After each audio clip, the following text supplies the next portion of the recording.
In the 1930s, American radio programming was almost entirely under the control of a handful of advertising agencies. Ads became more frequent and more strident, but people kept listening. A number of vaudeville comedians migrated to radio, and stand-up comedy evolved into situation comedy. Welcome to the history of the 20th century.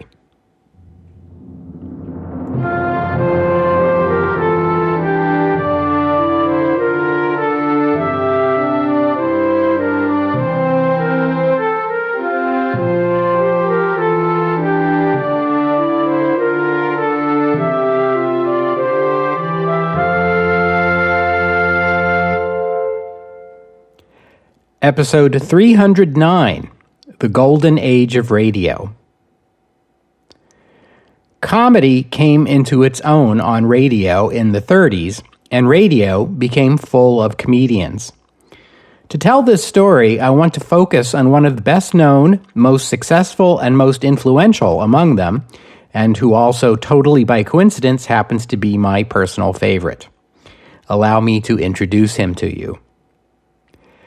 Benjamin Kubelski was born on February 14, 1894, in Chicago, Illinois, and he grew up in nearby Waukegan. His parents were, say it along with me, Jewish immigrants from what was then the Russian Empire. 2 weeks ago in episode 307, I spoke at some length about the talented people the Nazis ran out of Germany in the 1930s. Germany suffered from that loss for decades afterward. Do modern Russians even consider how many talented people the Romanovs drove out of the old empire, or ponder how the loss of all these people affected Russia and its neighboring countries? I wonder, but I digress. Young Ben began playing the violin at the age of 6, and he took to the instrument. His parents had dreams of him becoming a professional violinist, but he was an indifferent student, eventually getting expelled from high school. But he loved the violin. He played in bands and orchestras, and by the age of 15, he was playing violin on the vaudeville stage. There he met and became friendly with the Marx Brothers. They wanted him to go on tour with them, but Ben's parents wouldn't allow it.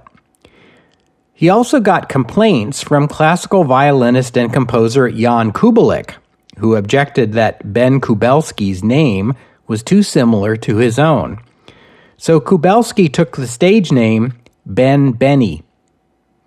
Over time, his act evolved from violin playing to a mixture of violin and stand-up comedy, because this is vaudeville, and that's how you make it in vaudeville. But this drew complaints from yet another performer, a fellow who also did a violin and comedy act and was named Ben Burney. So our Ben changed his stage name once again, this time to Jack Benny. In 1922, Zeppo Marx invited 28-year-old Jack Benny to a Passover Seder, where he met 17-year-old Sadie Marx, no relation to the Marx Brothers. They got off on the wrong foot, but eventually married in 1927, and Sadie joined his vaudeville act, choosing as her stage name Mary Livingston.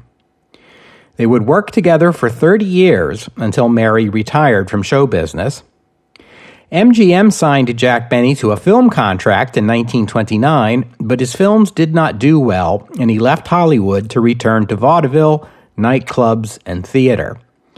He appeared on the radio for the first time in 1932 on a CBS variety show hosted by Ed Sullivan. His show went by various names over the years, but Jack Benny was on radio and later television from 1932 to 1965 and was one of the biggest names in entertainment in mid-20th century America. The transition from vaudeville to radio was a natural one, just as in the case of talking pictures. A mix of spoken comedy and music was a great fit for the new medium. I want to focus for a few minutes on Jack Benny's 1930s radio shows because they epitomize the evolution of radio in this era. His show was initially called the Canada Dry Program, after its sponsor. Later it was the General Tire Review, the Jell-O Program, the Lucky Strike Program, and eventually, after putting the sponsor's name into the title of the show went out of fashion, simply the Jack Benny Program. In the early days, it was more of a variety show, like an on-air version of a vaudeville show. Benny would introduce various acts, most of them singers and musicians, and tell a few jokes in between, or banter with his wife, Mary Livingston. One of the things that made Jack Benny stand out from other comedians of his time was his willingness to make himself the butt of the joke, something most other comics of the time were reluctant to do. He gradually developed a stage persona as vain, irritable, stingy, and lacking in talent. He would lie about his age, brag about his musicianship and then play the violin badly, and above all, play the cheapskate. A gag about his car ran for as long as his show. Supposedly he drove a 1923 Maxwell, a brand that had been off the market for decades. He was also a master of comic timing, and some of his funniest moments involved him not saying anything, as in a famous radio bit in which a mugger confronts Jack with a pistol and demands your money or your life. A pause. A longer pause. An even longer pause. The mugger says, "Well?" And Jack says, "I'm thinking." Jack Benny also claimed credit for inventing the humorous commercial. This began as soon as his show did, back when his sponsor was Canada Dry. On one occasion, he told the audience of a taste test in which they gave Canada Dry to a group of people dying of thirst in Death Valley, and not one of them said they didn't like it. On another, he told a joke about his father-in-law drinking up everything in the United States, so he went up north and drank Canada Dry. This was no doubt a reflection of Benny's training in vaudeville, but sponsors varied in how willing they were to put up with this treatment. Canada Dry was not. They dropped his show in less than 2 years. But by the mid-1930s, General Foods was sponsoring Jack Benny in the name of their sweetened and flavored gelatin dessert product called Jell-O. It was Jack Benny's band leader who created the famous Jell-O jingle, by the way, and what was once a niche product sold so well after advertising on Jack Benny's show that the manufacturer literally could not make the stuff fast enough to keep up with the demand. By this time, Benny had enough clout that he could insist in his sponsorship contract that the sponsor could write the ads read by the announcer at the beginning and the end of the program, but in between, Benny and his writers would incorporate product ads into the show as part of the comedy and as they saw fit. Speaking of announcers, in 1934, Jack Benny's program took on former college football player and sports broadcaster Don Wilson as its announcer. Remember last week when I talked about how advertising agencies would write the copy for a print ad as well as choose the font and the layout? What's the radio equivalent of choosing the font and layout? The answer, according to the ad agencies, was the choice of announcers. Announcers with different voices and demeanors were chosen by different sponsors based on what the ad agency thought was a good fit between the sound of the voice and the product. These announcers would introduce and end the show, read the credits, and, crucially, the commercial copy. Strangely enough, many of these announcers became celebrities in their own right. For example, the popular variety show The Chase and Sanborn Hour was hosted by a young vaudevillian named Don Amici. An anonymous network announcer would actually introduce Amici, who then, in turn, would introduce the program. Don Wilson announced for Jack Benny in the same manner, reading commercials and credits, and they incorporated him into the program as well. As the decade progressed, the Jack Benny program would evolve from something that was mostly a variety show into a format where the first part of the show would be singing and kidding around, and then it would segue into an extended skit that would take up the second half of the show, something like Jack takes Mary out to a restaurant, or Jack goes on a train trip, or Jack goes Christmas shopping. That last one was an annual favorite. And after a couple of years of that, the variety show aspect would dwindle away, and the show evolved into an early example of what we now call a situation comedy, in which Jack and Mary and the other performers would play versions of themselves. In 1937, the writers created a bit in which Jack rides a train and gets sassed by the porter. To play the role of the porter, Benny hired an African-American vaudeville comedian named Eddie Anderson. The bit was so popular that the show invited Anderson back a few weeks later, this time to play a waiter Benny encounters in a restaurant. After several successful one-off bits like these, Anderson was signed to the cast of the show. Benny created his character, Rochester Van Jones. Rochester became Benny's valet, and quite unusually for the time, often got the better of him. Soon Rochester was second only to Mary in the number of zingers he unloaded on his boss, and in later years, when Mary Livingston began to suffer from stage fright and reduced her role in the show, Rochester became Benny's principal antagonist. This made Eddie Anderson the first African-American performer to be hired for a regular role on an American radio program, and it represents an important breakthrough.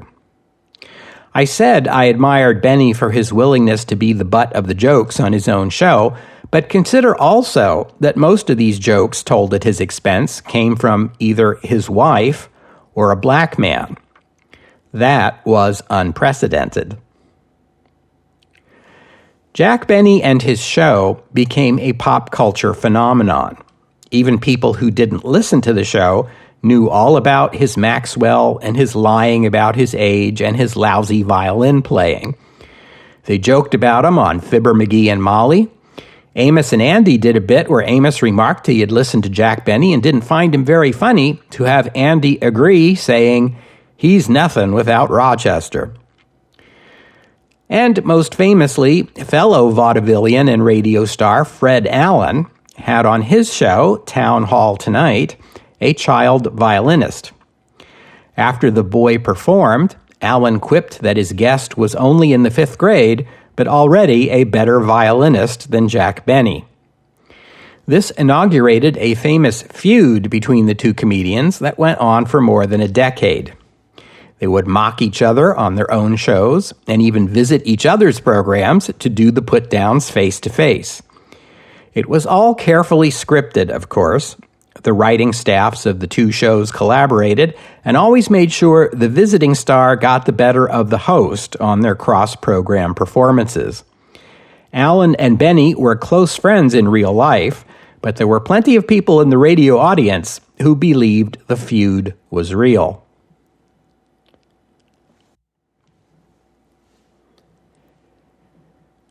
The growing popularity of radio meant larger audiences for these programs, which led to the networks jacking up their advertising rates.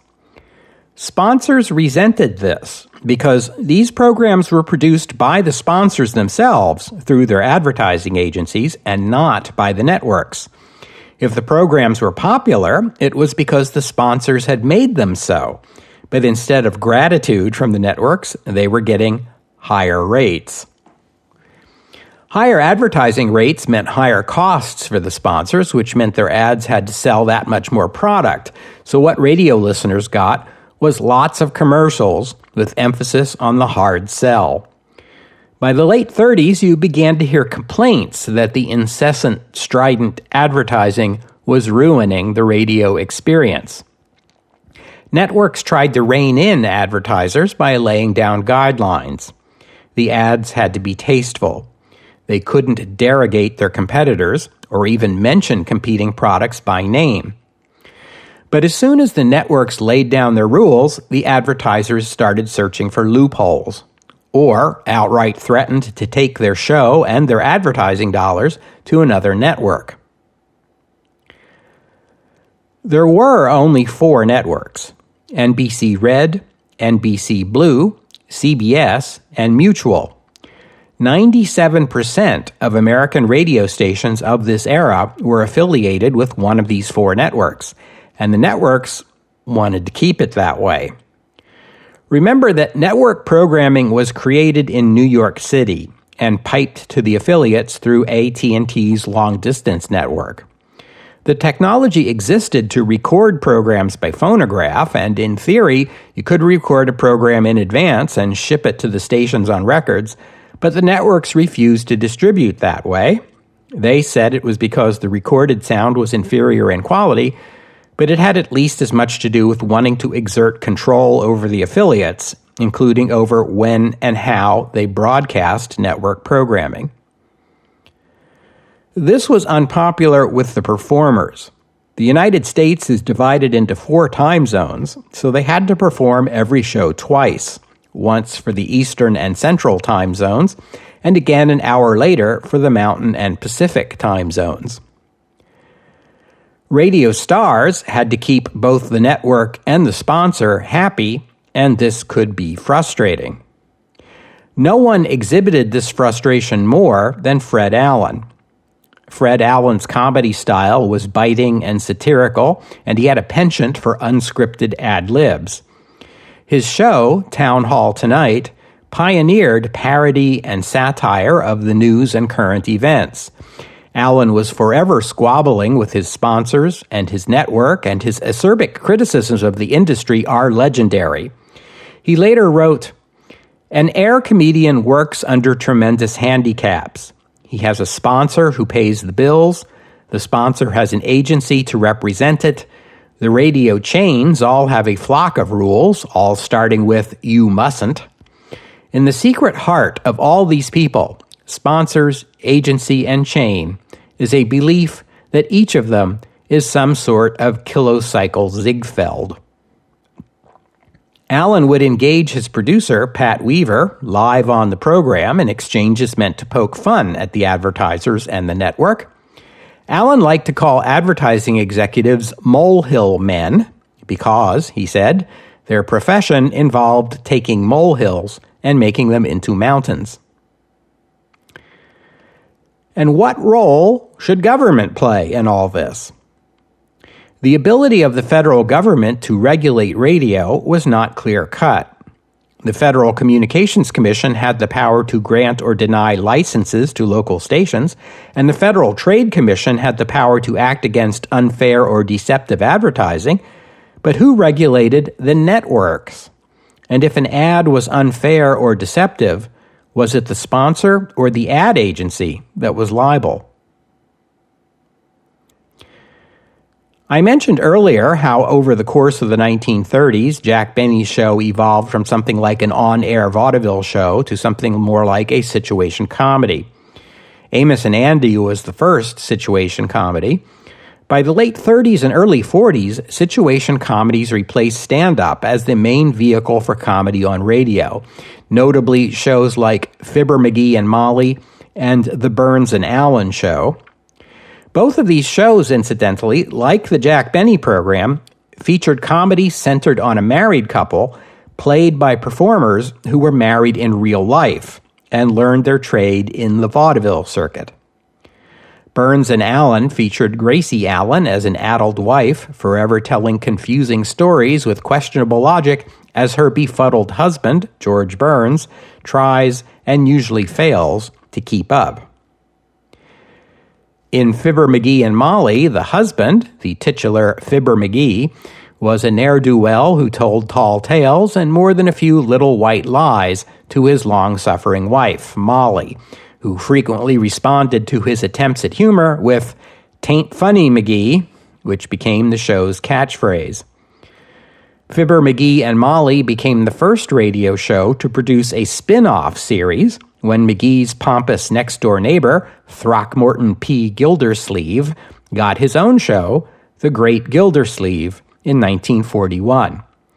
In 1945, the McGee's African-American maid, Beulah, got her own series too, although, unlike Rochester Van Jones, Beulah was played by a white performer, and a white male performer at that. I spoke earlier of drama and how in the first days of radio the medium was perceived as something like broadcast theater. There were a number of drama shows on radio that did one-off performances of existing plays as well as new plays and adaptations written for radio. Perhaps the most prominent, and certainly the best remembered, radio dramatist and thespian of this time was a brash young man named George Orson Welles, born on May 6, 1915 in Kenosha, Wisconsin. Wells's family was well off, but his childhood was not a happy one, and he had lost both his parents by the age of 15.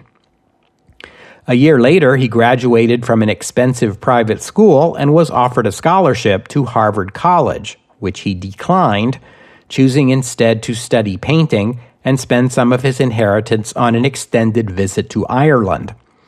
There, he talked his way into performing at Dublin's Gate Theatre for a time.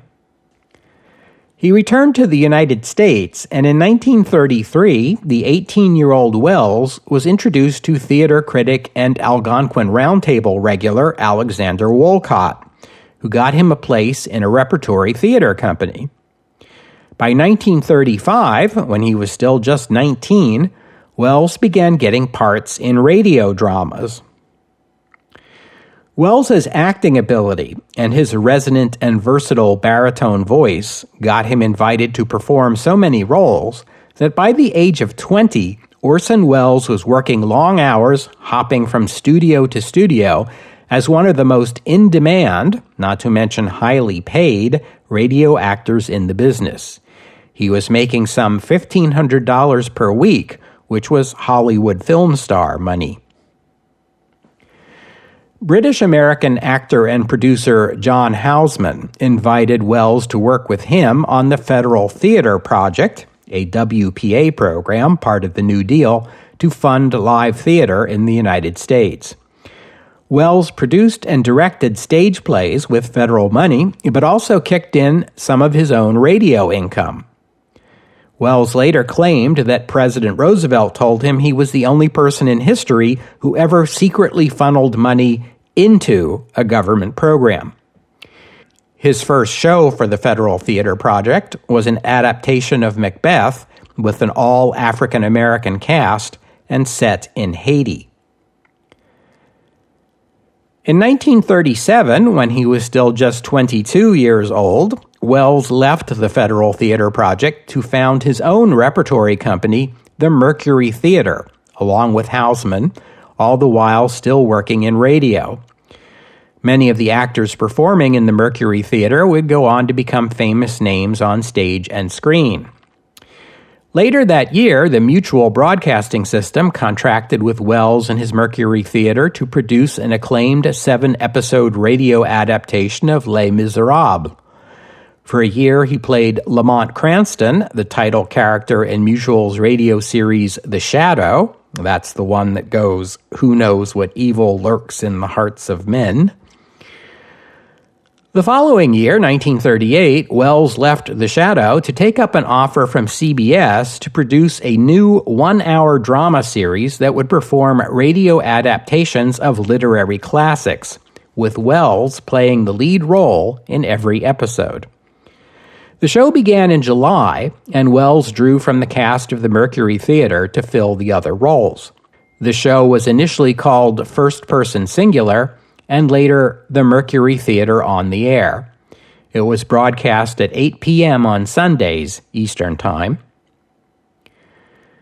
The show broadcast adaptations of such classics as Dracula, Treasure Island, The Count of Monte Cristo, and Oliver Twist. Then came the October 30th, 1938 episode of the program. As this was the evening before Halloween, Welles chose to put on a radio adaptation of H.G. Wells' 1898 proto-science fiction novel, The War of the Worlds. Welles was known for his visionary reimaginings of the classics, as in that Haitian version of Macbeth, He'd also staged Julius Caesar in a contemporary fascist setting, as if the story were taking place in 1930s Rome or Berlin. And the critics said that Wells's Julius Caesar felt so fresh you could have believed it happened yesterday. So no surprise that Wells chose to update this 1898 story to 1938 and move the setting from the outskirts of London to the outskirts of New York City. The real-life town of Grover's Mill, New Jersey, to be specific. Nor is it surprising that Wells came up with an innovative and contemporary way to tell the story. Instead of relying on the usual narrative techniques of radio drama, Wells chose to tell the first part of the story as if it were unfolding in real time before our eyes. Well, before our ears. Wells began with a brief introduction, similar to the one that opens the novel. We now know that in the early years of the 20th century, this world was being watched closely by intelligences greater than man's, and yet as mortal as his own. After the introduction, the program offers what is purportedly a remote broadcast of music from a New York hotel ballroom. The music is interrupted by a news story about strange explosions detected on the surface of Mars. A radio reporter interviews a Princeton University astronomer, played by Orson Welles, who dismisses talk of intelligent life on Mars. Then back to the music for a bit, then an announcement that a meteorite has landed in Grover's Mill. The reporter and the astronomer visit the site and do a remote report describing a strange metal cylinder. It opens, and the police and crowd that have gathered are incinerated by a heat ray. The reporter's account is cut off in mid-sentence, and a studio announcer explains they've lost the remote feed.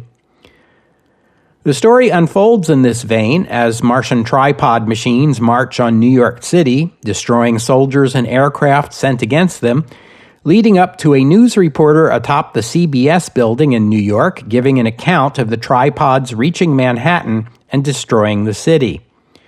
The radio goes silent, except for a ham radio operator calling out, asking if anyone is there. Then silence. The final 20 minutes of the program revert to conventional radio drama, a first-person account by Wells as the Princeton astronomer who survived the attack, making his way to New York City through the devastated landscape. In the city, he learns, as was the case in the novel, that the Martians have succumbed to terrestrial microorganisms. The show included announcements at the beginning and at each program break clarifying that this was a dramatization. Nevertheless, beginning at about 8:30 that Sunday evening, just halfway through the show, the phone calls began to pour into CBS. Apparently, a lot of people tuned in after the opening and believed what they were listening to was the real thing. The most popular show in that time slot was NBC Red's Chase and Sanborn Hour, hosted by Don Amici, with Dorothy Lamour, Nelson Eddy, and Edgar Bergen and Charlie McCarthy, because one of the most popular radio stars of the time was a ventriloquist, and no, I am not making this up. Anyway, it seems that some people were listening to that show until the first commercial break. Then they started twirling the dial to see what else was on and stumbled into Wells's fake news bulletins. Also, the Mercury Theater on the Air was a sustaining program, meaning the network had created the show itself and it did not yet have a sponsor.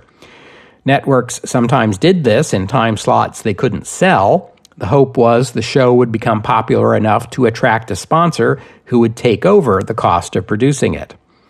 In this instance, the fact that the show had no commercials probably contributed to a sense that it was real breaking news. The network asked the program's engineers to put out an announcement that the show was fiction, but by then they had already come to a scheduled break, which included just such an announcement. At the end of the hour, Wells addressed the audience directly in a hastily scripted closing, explaining this was the Mercury Theater's Halloween offering, the radio equivalent of, as Wells put it, dressing up in a white sheet, jumping out of a bush, and saying, "Boo." As the show went off the air, the CBS headquarters was swarming with police and reporters. Wells slipped out the back because he was due at a late evening rehearsal at the Mercury Theater. As he made his way across town, the electric news ticker at the Times building was displaying in huge incandescent letters, "Orson Welles causes panic." With the benefit of historical hindsight, we can see that this story was overplayed. It appears that perhaps as many as 1 million Americans, almost 1% of the population, believed for at least a few minutes that the Martian invasion was real. Studies afterward showed that most of them didn't pick up on the alien invasion aspect of the show. They thought it was coverage of a natural disaster or maybe a German invasion. Many of them picked up the telephone to call loved ones or the police or the newspapers looking for confirmation of the story. Newspapers and police departments across the United States found themselves suddenly inundated with Sunday night phone calls and assumed mass panic. Rumors flew of suicides or people trampled to death, though these stories were greatly overblown. There is no known instance of even a single death that can be attributed to the program or of anything that could be called mass panic, although you might call it a mass anxiety that afflicted a large number of Americans for at least a few minutes. But the story of Orson Welles and the War of the Worlds broadcast was on the front pages of American newspapers for days afterward. Wells and CBS were bombarded with hostile questions from reporters. And to understand this, you have to consider the rivalry between print news and radio, which I talked about last week. The Hindenburg disaster the previous year demonstrated how immediate and compelling radio journalism could be. The War of the Worlds broadcast demonstrated that even so, radio was primarily an entertainment medium, and print journalists eagerly pointed out that unlike a newspaper, which only prints facts, what you hear on a radio broadcast might be real, or it might be some 20-something creative prodigy's idea of innovative entertainment. The Toronto Star published an editorial cartoon mocking an American couple who in one panel scoff at how the Germans are so easily duped by Nazi propaganda, while in the next panel they are fleeing in terror as the radio announces an invasion from Mars. Even Adolf Hitler got in on the act, declaring that the episode was evidence of the corrupt and decadent state of democratic countries. If you wanted to denounce American society of the 1930s as corrupt and decadent, you might be better advised to point not to Orson Welles' radio drama, but to the sponsor-driven programming and the endless hard-sell commercials. In 1932, only advertising industry lobbying defeated a U.S. Senate resolution calling for a return to the days when radio sponsorships were limited to attaching the sponsor's name to the program. Not that a Senate resolution would have changed anything. Inventor Lee DeForest, whose vacuum tubes made radio possible, grumbled publicly that his invention had been debased by crass commercialism.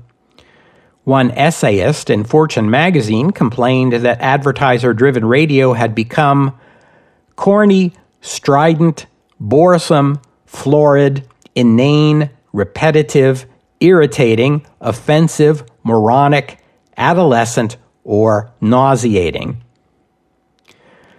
But people kept listening. The late 30s saw the development of the advertising jingle, which critics denounced as a new low. These jingles were catchy earworms designed to get radio listeners to continue humming the advertising pitch to themselves even when the radio was turned off. One of the earliest and most notorious of these jingles was the little Pepsi song I played for you earlier. The message of the ad is a simple example of reason why advertising. Pepsi-Cola is 12 ounces for a nickel, which is twice as much as you get from Coca-Cola, which sold 6-ounce bottles for the same price. During the Great Depression, that's a potent sales pitch. But Pepsi dressed it up in a catchy jingle that went viral, as we would say today. The song became so popular that Pepsi released it as a phonograph record, and people actually spent their nickels not to drink 12 full ounces of Pepsi, but to put into a jukebox so they could listen to a commercial? Seriously? That's harder to believe than the Martian invasion. Concerns about deceptive advertising and the failure to protect consumers led to the creation in 1929 of a nonprofit group called Consumers Research that published a monthly magazine called Consumers Research Bulletin, which called attention to false advertising claims and published results of independent tests on the quality of consumer products. In 1936, the staff of Consumers Research, frustrated at the organization's resistance to their forming a union, quit en masse to form the competing group Consumers Union and published their own magazine, Consumer Reports. The upstart group supplanted the earlier organization, and Consumers Union and Consumer Reports will be operating for the rest of the century and still operate in our time. Unionization was very much on the minds of people in the 1930s, given the Great Depression and new laws to protect labor rights. Radio performers formed their own union in 1937, the American Federation of Radio Artists, which soon signed up big-name radio stars like Jack Benny, Edgar Bergen, Eddie Cantor, and Bing Crosby, and in 1938 negotiated a contract with the radio networks. In 1939, the Federal Communications Commission ruled that NBC was monopolizing network radio by operating two networks, NBC Red and NBC Blue. After years of litigation, a 1943 Supreme Court decision upheld the ruling, and NBC was forced to sell off the less popular and less profitable NBC Blue network. NBC Red became simply NBC, while NBC Blue would come to be known as the American Broadcasting Company, or ABC. And the days of New York City holding a monopoly on radio program production were numbered. Many of the most popular and highly paid actors, singers, and musicians in America were working for the film industry in Hollywood, and it wasn't practical for them to take a 5-day train trip across the country to appear on a radio show. By the late 1930s, radio networks were increasingly originating programs in California rather than New York. AT&T, the company that provided the long-distance lines that made radio networks possible, initially insisted on treating a program originating in California as a remote broadcast. That is, the program would first have to be piped to New York and then distributed from there. But within a few years, programs originating in California would be distributed directly to affiliates around the country, and that would presage an entertainment revolution. But that is a story for another episode. We'll have to stop there for today. I thank you for listening, and I'd especially like to thank Clinton for his kind donation, and thank you to Joseph for becoming a patron of the podcast. Donors and patrons like Clinton and Joseph help cover the costs of making this show, which in turn keeps the podcast available free for everyone. So my thanks to them and to all of you who have pitched in and helped out. If you'd like to become a patron or make a donation, just visit the website historyofthe20thcentury.com and click on the PayPal or Patreon buttons. The podcast website also contains notes about the music used on the podcast. Sometimes it's my own work, sometimes it's licensed, but many times the music you hear here is free and downloadable. If you hear a piece of music on the podcast and you would like to know more about it, including the composer, the performers, and a link to where you can download it, that would be the place to go. While you're there, you can leave a comment and let me know what you thought about today's show. And I hope you'll join me next week here on the History of the 20th Century, As we turn away from radio, but remain in the United States to consider President Roosevelt's second term. A switch in time next week, here on the history of the 20th century. Oh, and one more thing. Later that night, after the War of the Worlds broadcast, a witness describes a distraught Orson Welles saying, "I'm washed up. I'm through." This was hardly the case. Welles would apologize for the broadcast and feel sheepish about it at first. Later, when it became clear he would always be remembered as the fellow behind that program, he embraced his identity as the performer who panicked the nation. In October 1940, the 25-year-old Orson Welles and the 74-year-old H.G. Wells both happened to be appearing in San Antonio, Texas. They were interviewed together about the famous broadcast on a local radio station, and this would be the one and only time these two men would meet. A year earlier, in 1939, RKO Radio Pictures signed Welles to an amazingly generous contract to produce 2 films, giving him full creative control, especially remarkable when you consider he was only 24 and had never made a feature film before. RKO didn't like his first couple of ideas, including a film adaptation of Joseph Conrad's Heart of Darkness, but they gave the green light to his third proposal, Citizen Kane, a fictionalized version of the life of William Randolph Hearst. Welles produced, directed, and co-wrote the film, as well as playing the title role. Hearst himself was infuriated by the project. Hearst newspapers refused to acknowledge its existence, and Hearst orchestrated a pressure campaign within the film industry to prevent it being released. Citizen Kane got a limited release in 1941 to rave reviews and 9 Academy Award nominations, including Best Picture and Best Actor for Welles, but it only won 1 for Best Original Screenplay, possibly a result of Hearst's pressure campaign. The film did not do well at the box office, although after the Second World War it began to be shown on television, which led to a reappraisal of the film, and nowadays it is generally considered a masterpiece and one of the greatest American films, arguably the greatest. Welles's cinematic innovations greatly influenced future filmmakers, putting Citizen Kane into the same category as Birth of a Nation or Battleship Potemkin in breaking new ground in cinematic technique. Things went downhill from there. RKO renegotiated his contract, taking away much of his creative freedom. During the war, Welles was found unfit for military service for health reasons, and he always felt guilty about that, although he did serve as an American Goodwill ambassador to Latin America. He continued to work in film, radio, and theater, though his work was often compromised by creative conflicts.